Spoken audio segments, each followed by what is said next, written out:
My next guest is Danna Thomas. She runs Happy Teacher Revolution, which is an organization that is an international movement on a mission to transform the lives of educators by empowering them to claim happiness as their own.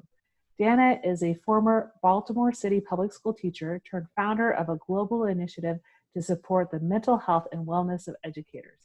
Her organization, Happy Teacher Revolution, is on a mission to increase teacher happiness, retention, and professional sustainability by providing educators with the time and space to heal, deal, and be real about the social emotional demands they face on the job.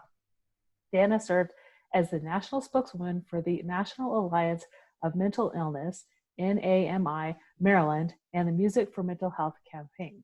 She is a recipient of the 2019 Johns Hopkins Community Hero Award and the 2019 winner of the Johns Hopkins Social Innovation Lab.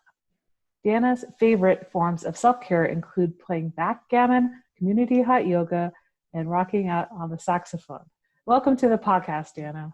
Thank you so much for having me. I'm so excited to be here, Dana. Well, tell me a story about when you were in the trenches yourself and how you came out of that environment. I first think of the year I started Happy Teacher Revolution as the moment I truly was in the trenches. I was teaching in Southeast Baltimore. It was my fourth year in the classroom, and I had 39 kindergartners in my classroom, 26 of which were beginning language learners. And I was teaching in a building that had asbestos in the tiles and lead in the water, and I would have to come in early to wipe off and clean my students' pencil baskets because there were mice droppings in them every morning. And I would microwave my lunch in the teacher's lounge, and I couldn't tell how many seconds were left because of the roaches crawling in front of the number. So to say that it was a toxic work environment is a complete understatement. Mm-hmm. At the time, I was also working for administration that was sexually harassing young female teachers on the staff who weren't tenured.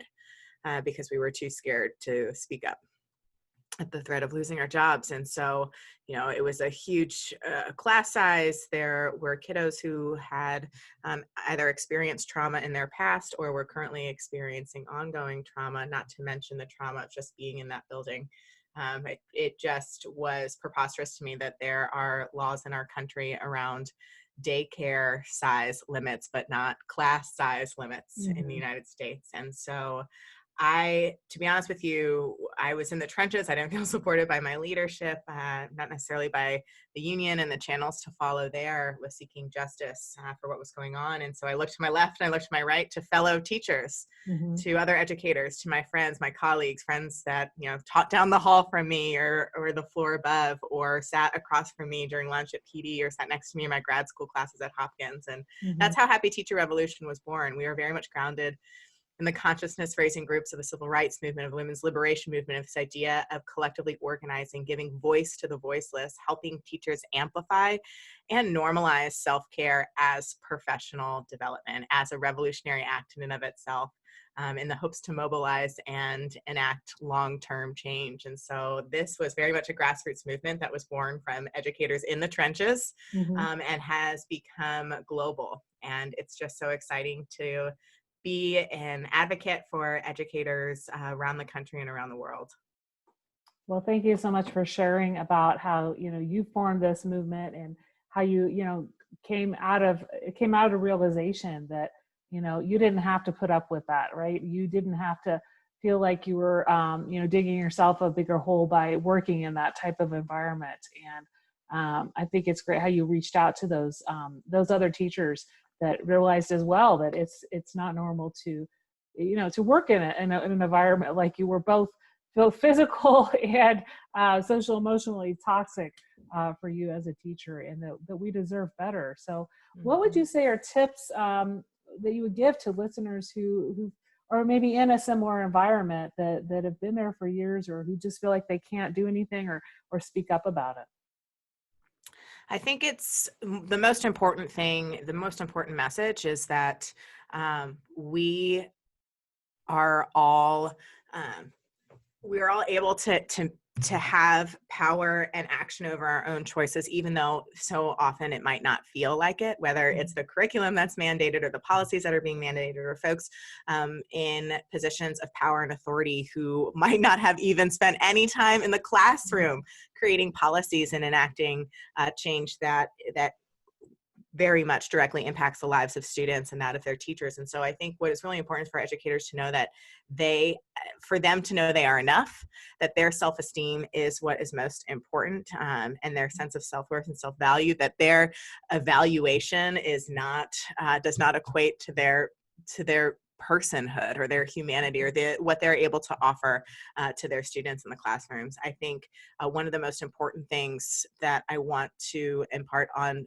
educators who are listening to this and who are part of your podcast community, Danna, are that it is an act of revolution to take care of oneself, right? Like for the folks who are doing the advocacy work, who are speaking up, who are continuing to follow their code of morals for what they believe is right and just and best for the kids in their classroom. It takes a toll on folks who are in the social advocacy space and who are in the social justice space. And so it really is an act not of self-indulgence to take care of oneself. It's not selfish. Rather, that act of self-preservation by means of self-care is the most revolutionary act that one can do. I like how you really point out, like, it is an act of revolution. Like, we want to become better teachers, yet we're so focused on the outside forces, I think, a lot of the time. And how you mentioned the evaluation piece, a lot of people, they grumble and mumble, and they really take that to heart. And a lot of time the admin, they have like 45 teachers on their caseload, and you're just a number, and they're filling out papers, right? And they base that evaluation on maybe visiting your classroom one time. So, a lot of time, not much thought's being put into that. And I think, teachers, if they can, teach from their best self and reflect on their own practice and work with colleagues in evaluating their practice, that goes a long way than an evaluation that's maybe based on one observation, right? And to be honest with you, my journey with Happy Teacher Revolution started before I was even a teacher, when I was still a student. When I realized directly and firsthand the impact that a teacher could have on the life of a child, even to save a life. I don't know what my teachers' performance rubrics or scores were when I was in high school or when I was in college, but those teachers I consider my emotional first responders, because those teachers were my heroes who recognized the warning signs of when I was struggling with mental illness, with depression, with anxiety, with panic attacks. They noticed those subtle changes in behavior as warning signs. They had built relationships with me to be able to have those conversations, to provide medical information for me to seek treatment, to get help. They provided life-saving differentiation and accommodation for me when I was in crisis. And again, like, I don't know if they were excellent or whatever the language around the rubric for their performance evaluation was that year, but like, what kind of a performance evaluation would it be to acknowledge that teachers save lives, that teachers, quite literally, and I think that inspiration was the reason I went into a class for myself. And I think that was where I was coming from as well, from starting Happy Teacher Revolution, was I was thinking, oh my gosh, no one is looking out for the teachers. Yeah. Who's looking out for them? Because they're constantly looking out for everyone else. And I think that is really the message behind Happy Teacher Revolution, is that we know that educators are not renewable resources. They're human beings too. Yeah, and so many forget that. That's true. Tell me a little bit about your work with training teachers to take better care of their own mental health. You spoke a little bit about how we as teachers, we always look and help kids with their social emotional needs, and we're often able to spot things that others may not know or see, and build those relationships with our students. But a lot of time in building those relationships and taking on the struggles of some of our students, we forget to take care of ourselves. So how do you bring a point across to those teachers you work with on how to take better care of their own mental health? Yeah, well, I'm so grateful that we actually have been in the ed tech space since 2017, training and supporting teachers around the country and around the world to initiate and launch Happy Teacher Revolution meetings in their own communities. But before actually starting these meetings, and they're not therapy groups. Happy Teacher Revolution meetings, it's not therapy. I'm not a licensed medical professional. For those listening, please consult a doctor before taking any words of advice from me. But it's not therapy, so it's not an advice giving space. We view the individuals who are part of this movement as experts in their own experiences, and we want to give space for folks to share their voice and to listen to others. And we're not AA, but you're allowed to drink afterwards. But some people have likened it to sort of those types of groups and spaces. But in our training, we have a support for folks through a self-care introductory course.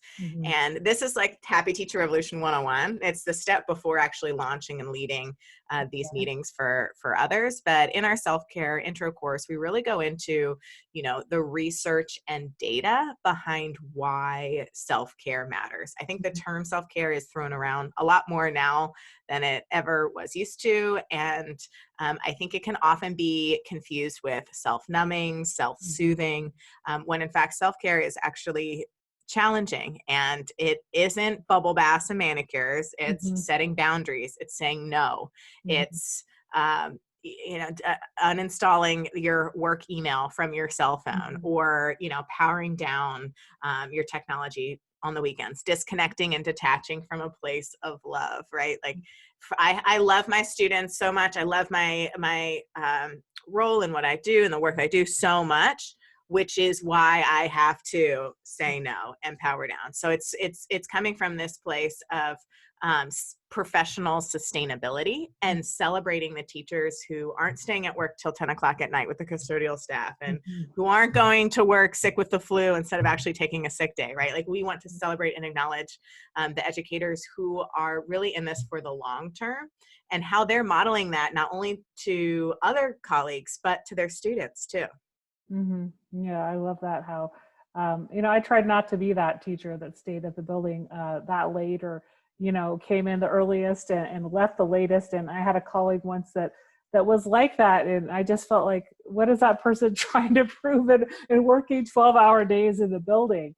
And I've tried myself to, just make sure there's that stop time, right? You leave the building at this time, no matter what. I mean, there's always going to be work the next day. There's always going to be things that come up, but you really need to have that stop button. And sometimes I've had long commutes where, you do need that time on the commute to kind of decompress from the stress of the day. But, a lot of time it's those boundaries. Yeah. Keeping the cell phone, keeping the email off the cell phone, not checking your work email in the evening, right? Because you can get a ton of parent emails and you feel like, oh, you have to respond to them right away. No, it's that saying no. Right. I really like how you point out. And we feel like we have to serve others sometimes outside the workday, and that's not a contractual requirement. Exactly. And I think that's another empowering next step or action step for folks, is to get to know your contracts and know what is a contractual requirement and what's not, because there's so many things that teachers do that go above and beyond. And yet I think another piece I want to offer folks is that when they start to say no and set these boundaries and hold this for themselves, that there will probably be pushback, especially if they're the type of person who was typically said yes to all the things and ran all the committees and was always the default for everything to go to. But the folks who are pushing back more often than not are the same individuals who took advantage of those lack of boundaries to begin with. So I think that's something to name and notice too. If it's harder to move a boundary than it is to set one, but it is incredibly important, especially in the world that we live in now. It's harder to have these boundaries between work and life because it's all under one roof. Folks' classrooms are now their dining room tables, right, and vice versa. So I think it's really important for us to consider where we can put these boundaries in our lives. Yeah, that's great to hear about. Especially with remote learning and having that set aside space for when you're going to go and walk or do a meditation, do yoga, and having your devoted workspace, right, where you're not going to be bothered. Tell me a little bit about the training that you offer educators who want to be part of the Happy Teacher Revolution and professional development that you provide to those educators. Yeah, so it's been really exciting to offer support for educators in a number of different ways. But again, since 2017, we've been offering online training for Mhm. folks to train to become certified revolutionaries. And that's the name that we call the individuals who lead and facilitate Happy Teacher Revolution meetings. So our revolutionaries are currently in over 30 different states in the US, and we're global. We're in Africa and a couple countries there, Nigeria and Senegal. We're in Canada. So that has been a really great opportunity if folks are interested in either diving into the research and data behind the importance of self-care as professional development, Mhm. or if they're also interested in becoming a certified revolutionary and holding these spaces, leading these spaces, or at least getting trained in order to do so with the school year coming up. But it's exciting because our certification training has really developed after we so gratefully were the winners of the Johns Hopkins Social Innovation Lab. Mhm. So Johns Hopkins provided funding for us to scale and to grow and to deepen the impact of our work. And most specifically, our certification training dives into the human-centered design process. So through human-centered design, for folks who aren't familiar, it really puts the user or participant of the intervention as the expert in their own experiences. And so we take individuals who are going through the certification course, through the empathy interview process, through collecting data, through being able to implement Happy Teacher Revolution and differentiate it based on the particular needs of each community. So for example, we have a site that in Minneapolis, actually, recently after the unrest that happened there, our revolutionary Lynn launched Happy Teacher Revolution and was holding meetings Monday morning and Friday afternoon for Mhm. her staff as this way to like bookend the work week and everything that folks were grappling with during those weekdays, so that they could disconnect, detach, and enjoy their weekend, and then come back and set the tone and intentions for themselves. Another one of our sites, very much after collecting data from folks who are interested in being a part of the space, a revolutionary Alex in Pennsylvania realized there was a lot of new moms who were craving support around self-care, wellness, work-life balance. And so not only was she holding spaces for folks who were in the classroom, but also new parents, but also she had an author come in and do a reading around mindfulness meditation and supporting new moms with mindfulness practices. So it's just been really cool to see how different folks in many different areas have utilized Happy Teacher Revolution to best serve their communities. Yeah, I think that's a really interesting story. How, finding a time, scheduling those meetings to maybe start a week and decompress from the end of the week is really mindful and supporting those staff members in those community groups. So you told me a little bit in the pre-chat about a teacher that you had a story about that one teacher of the year. Could you tell me a little bit about her story? Yeah, so that's our superstar revolutionary, Benita. She launched Happy Teacher Revolution in the state of Alabama, our very first pilot site in the entire state. And Benita and I actually met in Washington, D.C. She was the recipient of a Teacher of the Year award given by NEA, the National Education Association. And I was the keynote speaker for an event that day. And I cannot tell you how nerve-wracking it was to go up on stage and give a speech in front of the 51 best teachers across the U.S. Oh my gosh! First thing I said was, I never won anything like this. I never even qualified for anything like Uh-huh. this. So I shared the work, of Happy Teacher Revolution, some of the data behind teacher burnout and turnover, and how it's affecting our students' academic results, behavior, and student support.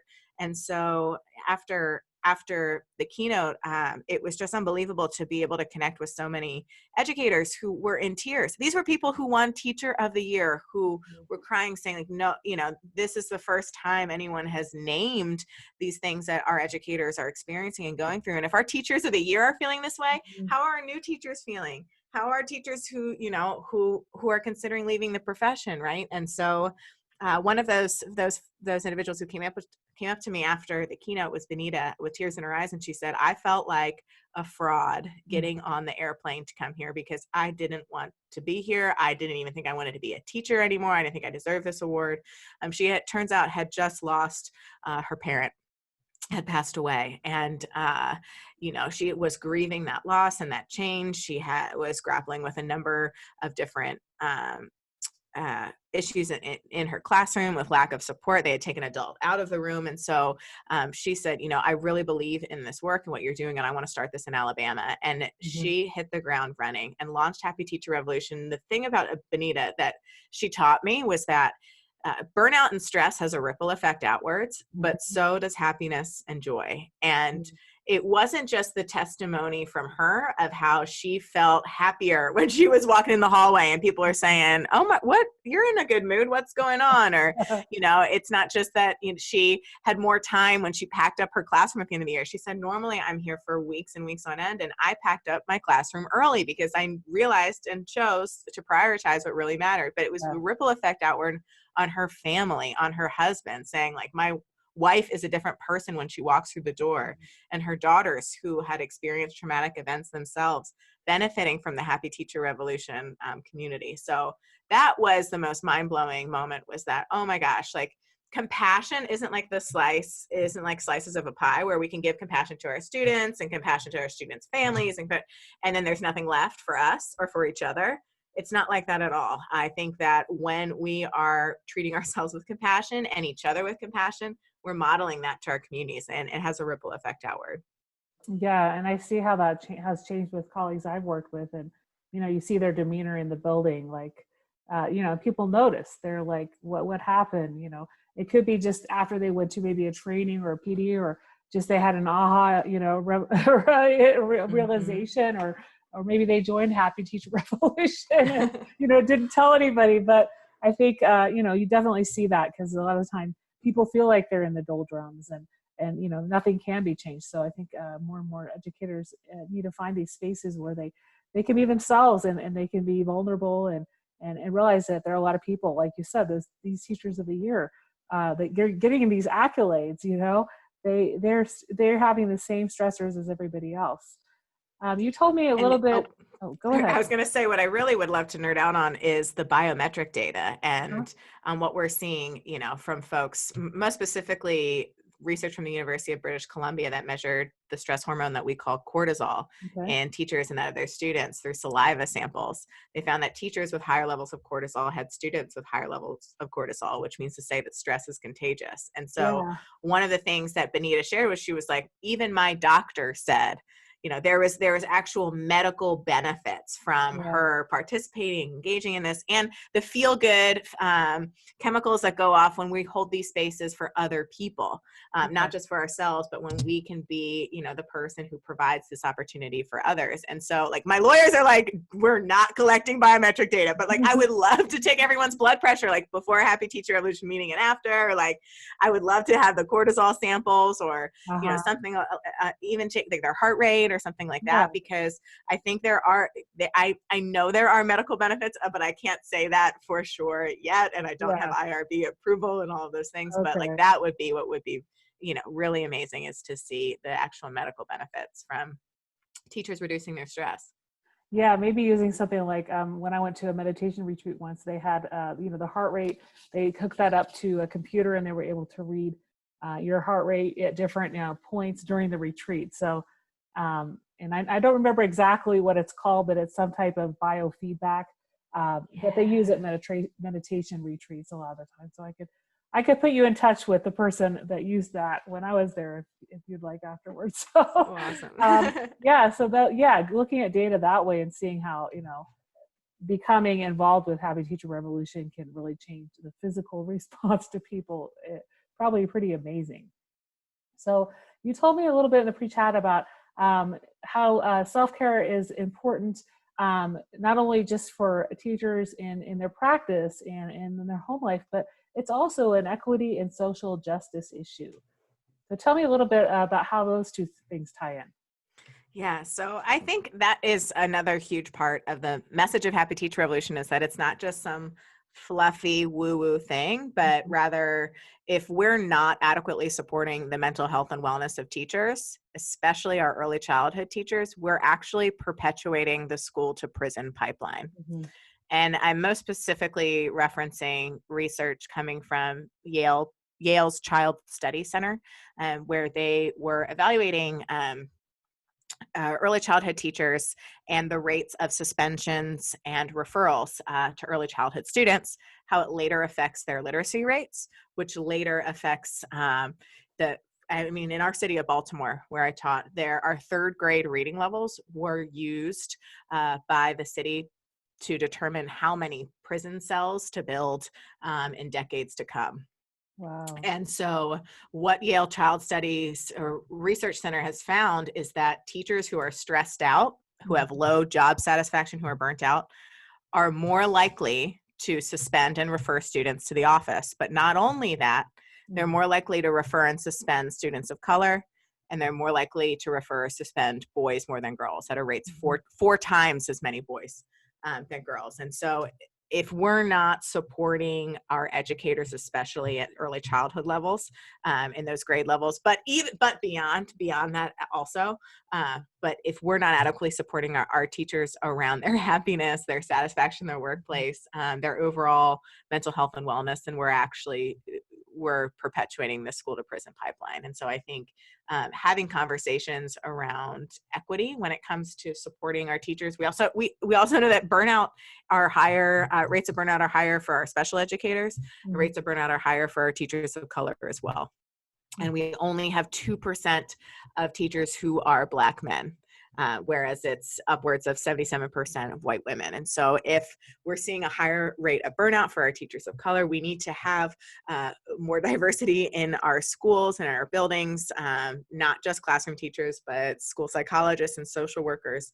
And we have to make sure that we're supporting our teachers' mental health and wellness, self-care, of all, not just teachers, but of all adults, anyone in a caregiver relationship intensive profession with that of a child. Mm-hmm, mm-hmm. Yeah, and we tend to forget those counselors and the library media specialists and the teachers' aides and anybody who works in a school building. They can all be having those same issues because they're also working with students. And a lot of the time buildings might have something like a in-school suspension room, and those people are sitting with those students all day that are giving them trouble. And I think it's really important to think about every aspect of the building and how we can we better take care of ourselves. If we're happier on the job, we're less likely to get into that power struggle with our students that then get sent to the office and get suspended. You talked a little bit about the Maslow burnout inventory in your data collection. Tell me a little bit about what that is. Yeah, so when we first started our journey in terms of evaluating Happy Teacher Revolution, the impact that we were having, we wanted to use, first of all, there's so many surveys that teachers get, and I, for one, am self-admittedly not always the best at completing 100% of surveys 100% of the time. And so I wanted to make sure that we were being intentional about the questions that we were asking teachers, that we were using a survey that was research-based and proven time and time again. So rather than just making up our own questions, right? So we had been utilizing Maslow's burnout inventory, which was originally designed for healthcare professionals. And the language around compassion fatigue and burnout and toxic stress, a lot of times that it was referenced around folks who are in the healthcare and medical profession. So the Maslow burnout inventory, there's a modified version for educators. And that was originally what we had been using since 2017. And so it measured 3 key dimensions of burnout. So overwhelming exhaustion, feelings of cynicism and detachment from the job, and a sense of ineffectiveness or lack of accomplishment.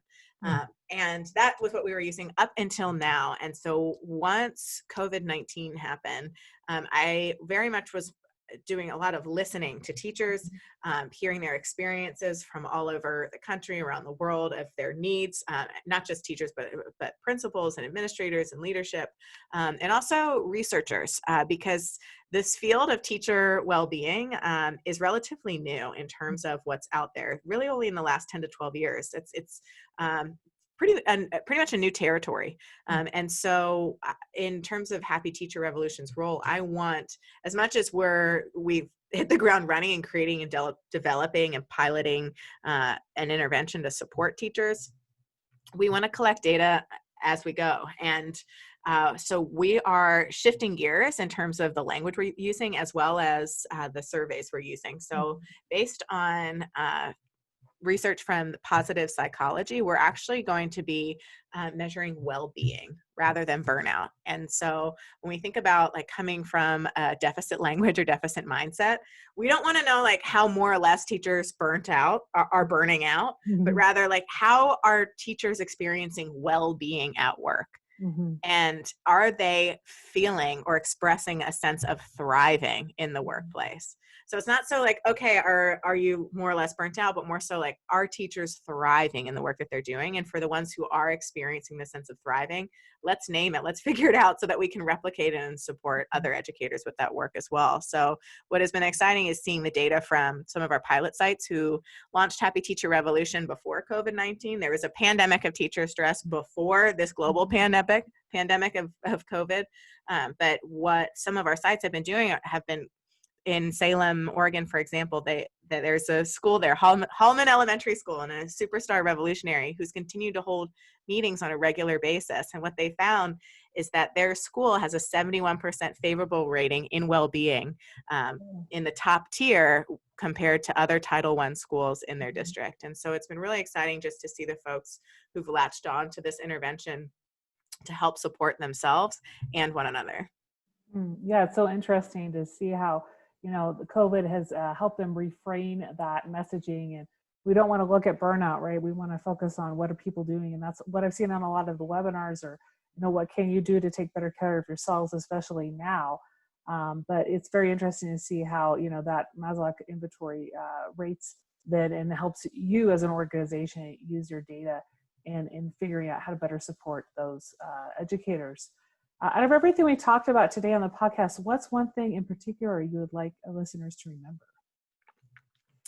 I want listeners to remember that if an educator feels unsupported, uncared for, or devalued, they're not going to be able to bring their fullest and best selves to the work that they do. The basic human needs extend to our educators, our principals, our administrators, our cafeteria workers, our secretaries, our nurses, our bus drivers, our student teachers, our speech language pathologists, right? Like basic human needs apply to the grown-ups, to those who teach, just as much as they apply to those who are to be taught. And so I'm just really grateful for the voices and perspectives of educators I've been able to connect with. Dr. Chris Emden was the one who said that. I in more or less words, Valencia Clay is an educator here in Baltimore who I very much admire. And so I'm just grateful for the educators who are using their voice and amplifying their voices. And I just want everyone to remember to put the oxygen mask on themselves first before assisting children and those around you, to keep breathing, continue to connect to the breath. And we have to take care of ourselves and pour into our own cup so we can continue serving those around us. Great. So thank you so much for being on the Out of the Trenches podcast. Where can people find you online? You can find out more at happyteacherrevolution.com, our website. To get free resources, go to www.happyteacher.info or follow us on social media at Happy Teacher Revolution. Thank you so much for being on the Out of the Trenches podcast. It was great talking with you today. Thanks, Dana. I had so much fun. And I love the Golden Gate behind you too. I love your background.